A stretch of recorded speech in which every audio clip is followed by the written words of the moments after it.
We're here to talk about our book, Anywhere With You, a work of fiction that involves romance, ghosts, coming of age, and so much more from the days before cell phones.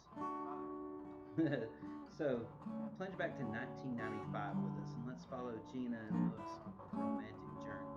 Let's see where they are in this book. Where would you like to begin? We're just opening the book and picking out anything. Stuff like this is about the character Lewis's family. This is a real young guy. Looks like 20 maybe. He's looking back on his life and he's going a very own way. In this, he felt he was his namesake's son, in fact. His father had left home at 13, then left his aunt and uncle for good at 15, before bouncing around into a decade of adventures which sometimes still seemed to only give him a roguish delight, while remaining decorated only, Lewis realized, with the same few details. His pop was not one to go on and on about himself and the past. For years, he was genuinely not proud, and just as glad as if God would forgive and forget. But forget what?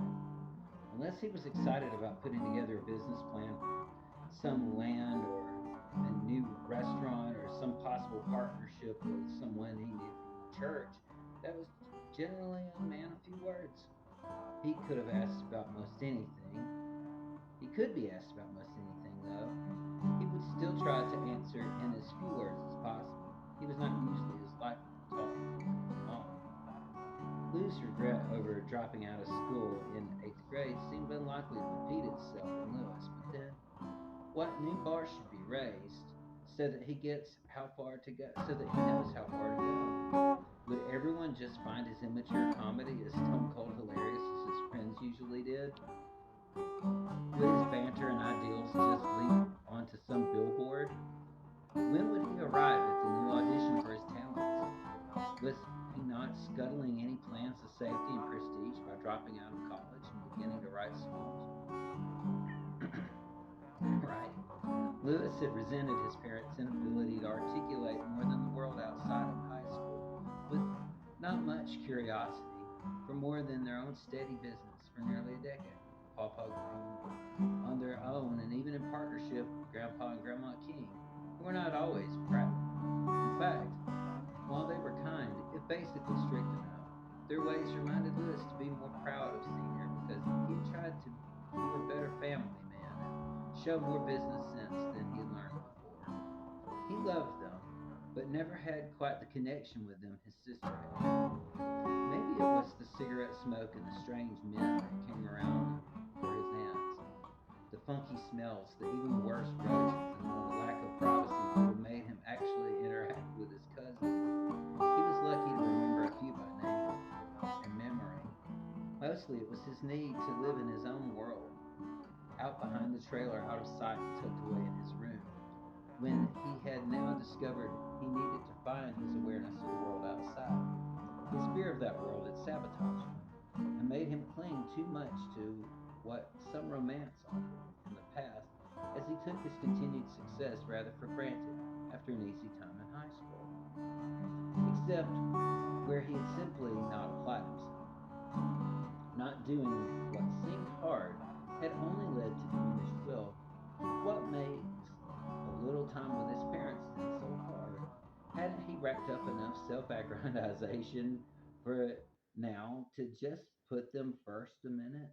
And that nevertheless, he was going to have to figure out this life for himself. And really, his parents were guilty of nothing more or less. I've got a surprise for you, Mom said, walking out with a hobbling gait, smiling. It's something really old. He personally had too acute a habit of not giving a shit much about old things Mom brought out. He had yet to accrue much nostalgia for his earlier life, as if aggrieved by the shackles of it. Hmm. Its inoculated ignorance of how to function beyond the stop sign, beyond which he was forbidden to walk, and sense of both vice and intelligence denied by a church centric culture, which had already declared war for the right ideas long over, save for whatever newfangled gadgets would come out before the rapture. He followed her over to the former addition to the old trailer, the old den and bedroom, where many things remained stored. I found this over at your granddad's when they moved to town, Mom said, stepping out onto the progressively stacked cinder blocks. You'll never guess what it is. He was sorry his interest seemed feigned. Whether he was humoring her, patronizing her in a supercilious manner, or sincerely interested, she never seemed to differentiate. Perhaps she didn't really care, and they would have a much harder time if she was as judgmental of his actions as he had felt while on board with her. He remembered his sweetheart and decided anyone so lucky should lighten up. She picked up a little green book locked on the front. An old journal of yours? He asked. He'd kept one of his own for the last 2 years of high school. My mother's diary, she beamed. She opened it. Look at that, the year she and your pawpaw got together. That must really mean a lot to you, he said with feeling.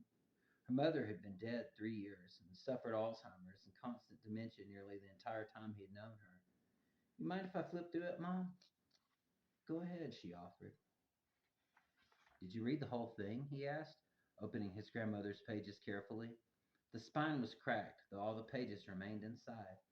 It's not real long, she replied. I hate it she quit writing in it. I think he was already stationed in Fort Benning for some of it. He began to understand the dates that were listed individually, not necessarily corresponding to the printed ones offered. Lewis set aside a box filled with tapes of the Bible as read by Alexander Scorby, unless they were taped over with songs Denise liked on the radio. He read the first page, her New Year's Day. Her boyfriend, his grandfather Green, called to tell her that he'd have a weekend pass from Fort Benning. She didn't write in it every day, Mom drawled, but it's got some things I never heard back when they first fell in love. Lewis made a makeshift seat to lean against. I'd like to look at it for a bit. All righty, I'll go let your daddy know you're here and see what he wants to do tonight.